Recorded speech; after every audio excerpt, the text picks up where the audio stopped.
Hey, what's going on everyone? In this video we're doing a comparison of the Sony DSC WX50 up against the Sony DSC WX100 and finally up against the Sony DSC HX20V. Now every time I mention the HX20V, I'm also referring to the HX30V, and here's why.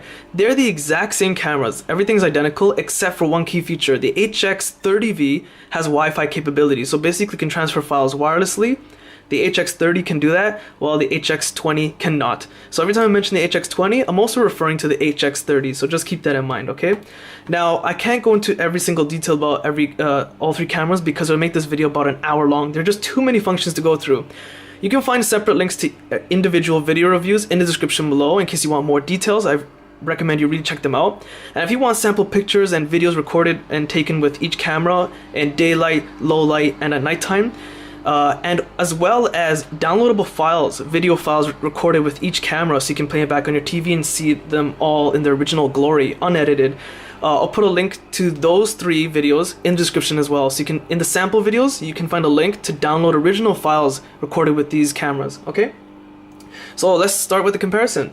The WX50 comes with a 16.2 megapixels, whereas the WX100 and HX20 come with 18.2 megapixels.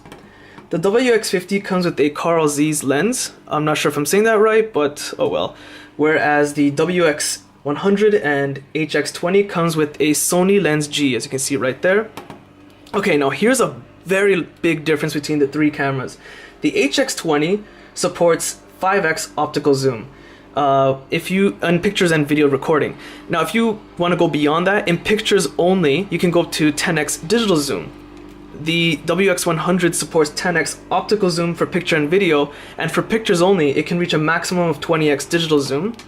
And of course, the HX20 has a whopping 20x optical zoom for pictures and videos, which is very high rather, for a pocket camera. And for pictures only, it can reach a humongous 40x digital zoom. Now, in terms of body design, the WX50 and WX100 they're identical. They're the exact same thing.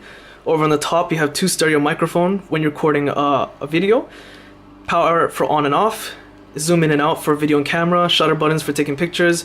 Over on the right, you have micro HDMI ports, wrist strap ports. Over on the back, there's the key functions, which are exactly the same. Obviously, as I said, if you want to see those details, go into the video review. Battery and SD cards are put in here, micro USB port, tripod port. On the left, you have nothing. On the front, you have flash and lens in the exact same positions. The HX20 and 30 are similar. You have nothing on the left. On the top, you have two stereo microphones, on-off button, zoom in and out, shutter button for taking pictures. And this is where the key control buttons are. A custom button for adjusting brightness, high or low. HDMI, strap, SD card, battery, micro USB. I know I'm rushing through this, but as mentioned, if you want more details, check it out in the individual video review. A nice thumb grip right here, it's rubber, as well as you got this curve here for your hand, and of course the last remaining key function buttons here. Okay, in terms of picture settings, all of them have like predefined settings, so you can take pictures to make your pictures look like oil paintings or like some sort of crayon effect. They're built in all three cameras. However, accessing them in the HX20 and 30 is a little bit more difficult because you have to go through program mode. Whereas in the WX50 and 100, they're a lot more easier. It's just like you swivel over to that option and it does the rest for you pretty much. All of them have a self timer for taking pictures. They also have burst mode, and for all three, of course, you can take pictures while recording videos. All cameras have a built-in manual, and here's one more difference. The WX50 and W100, the WX100 rather, sorry, saying the model numbers is getting really confusing for me. They both record at 1080 60i, so that's interlaced framing. Whereas the HX20 and 30 records at 1080 60p at 60 frames per second. There is a difference. If enough people request what's the difference between interlaced and frames per second, I could make a video on that. But these record in 1080 60i. This is 1080p at 60 frames per second. So there's a difference. Or in other words, you could say 1080 60p. That's another way of saying it. All cameras record in MTS file format. It's a little tricky to play it, but once you do on a good TV, man, it is amazing. All of them have superb video recording quality, and that's the biggest strength for all three cameras in my personal opinion. Unfortunately, While recharging these cameras, you cannot take pictures or record videos on all of them. While the camera's plugged into the computer or you're recharging, the only thing you can do is recharge or view the taken pictures and videos. That's all, okay? Now, in terms of battery itself, the WX50 and 100, they take about 240 pictures per battery charge according to Sony, and I would say that's fairly accurate. The HX20 and 30 take about 320 images per a battery charge, which is pretty accurate again. However, when it comes to video recording, all of them cap at roughly an hour and 15 minutes. Sometimes I get an hour, sometimes I get an hour and 15 minutes on all three when video recording. It varies, you know, depending on how much you zoom in and out, etc. All cameras, if you're recording continuously, so say I just press the record button, like here, if I just simply press movie record, it'll record for 30 minutes continuously and then stop. The reason is because if a pocket camera goes beyond 30 minutes, it's classified as a camcorder. If I'm not mistaken, there's some sort of rule that if that's the case, manufacturers like Sony get charged more import tax or something like that. So it caps at 30 minutes, which you know, is pretty good. For a pocket camera, that's a long time for all three.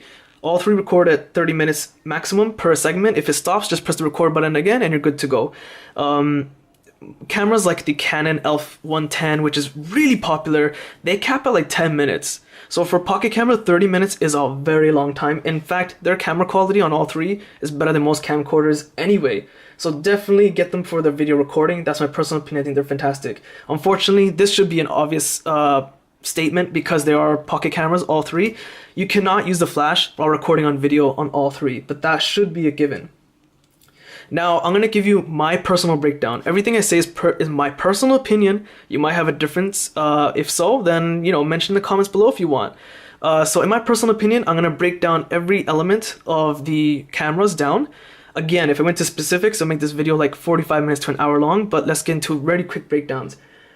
The most compact camera is a tie. It's the WX50 and WX100. If I were to compare it to, say, let's take my Galaxy S2 LTE phone, look how tiny these cameras are. Yeah, they're slightly thicker, but in terms of length, man, they are tiny. They're true to the name, pocket cameras. I say that often because it is true. The HX20 and 30 they're not your traditional full body, or not full body, but body kit cameras like DSLR, etc. But they're slightly larger than your traditional pocket cameras. They're a bit wider, comfortable to hold, but they're still bulky. And they do fit in your pocket, but not as easily as the WX50 and WX100.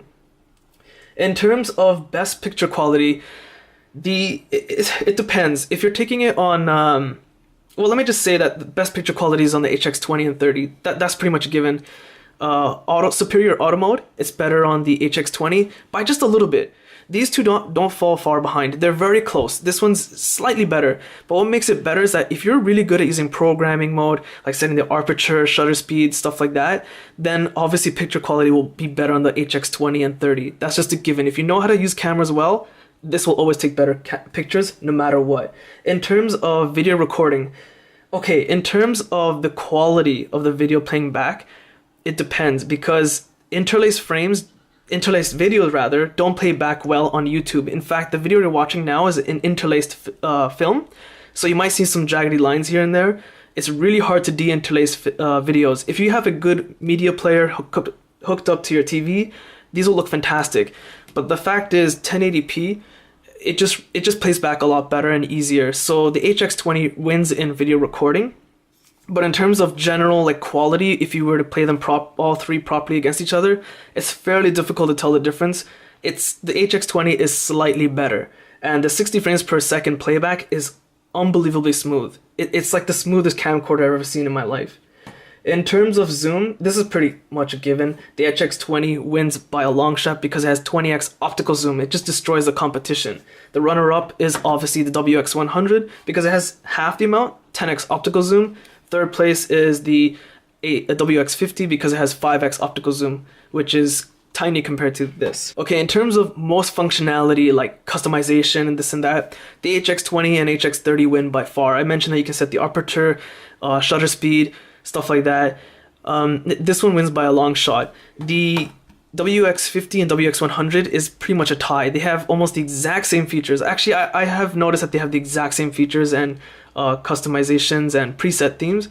They're pretty much identical in that sense. So in terms of a runner-up, they're a tie for functionality. In terms of battery, for videos, they're all the same across the board. But in terms of taking pictures, the WX50 and the HX20 and HX30. Sorry, I'm getting my model numbers mixed up. I'm saying them a lot. The HX20 and 30 win because they take about 60 more pictures compared to these two on a single battery charge. Okay, so in terms of battery, the HX20 wins simply for the picture taking. Most comfortable to hold. Okay, it comes down to a tie, basically. The HX20 and 30 have this nice rubbery grip at the front and a nice thumb pad right here at the back, which is rubber. So it's a lot more comfortable to hold. But this is in terms of comfortability, so these two are tied with the HX20 and 30 because they're lighter. So the fact that they're lighter makes them comfortable, but the fact that this is heavier but has a better grip, it's kind of a tie. It's kind of hard to say which one's more comfortable in that sense.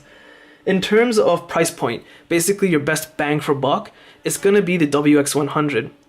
It falls in the middle in terms of zoom, but the HX20 and HX30 are really expensive. Whereas, this one has quite a bit of functions, good zoom, a decent amount of options built in. It's a good pocket camera overall, so best bang for buck is the WX100. The easiest to use is a tie between the WX50 and the WX100. They're pretty simple to use, and here's why. Using the swivel built in the cameras, you can just quickly go to like preset themes and functions. So say I want to use picture effects, I can go in here, and you can get the preset, make your pictures look like a painting kind of feature, stuff like that. Whereas the HX20 and 30 have that feature, but you have to go into program mode, then you have to go to the menu, then you have to set it through there if you want to get, like, say, the preset painting theme. So in terms of easiness to use, WX50 and WX100. Okay, if you were to ask me which one is the best camera overall, which one is my favorite and which one do I think is the best, easily is the HX20. And the fact that it records in 60 frames per second in 1080p it's really, really rare nowadays. Some cameras that cost like $2,000, they don't have that feature. They can't record in 60 frames per second for some reason. I'm not sure why. The technology's not that new, but they just can't. Not only that, the customization of aperture, shutter speed, this and that, for taking pictures, you do have quite a decent amount of options in here. The HX30 I don't really recommend because for just the Wi-Fi capability, you're spending an extra like $50 compared to the HX20. And if you're trying to transfer files over Wi-Fi, it's not going to fare too well because video recording on this thing, files become humongous. I go over this in my review, but if the connection breaks or something happens, you gotta start all over again. Save yourself the $50, just use the wire from here to computer. It's a much more solid connection, and it's a lot more faster file transfer speed. But again, it's all a matter of preference. You don't have to go with this one. It's quite pricey. It goes about to $300 more or less, depending on your region and where you live and on sales. So that's my comparison. If you found this video useful, check out my website in the description below. Hit the like button, it does help. Subscribe, and thanks for watching.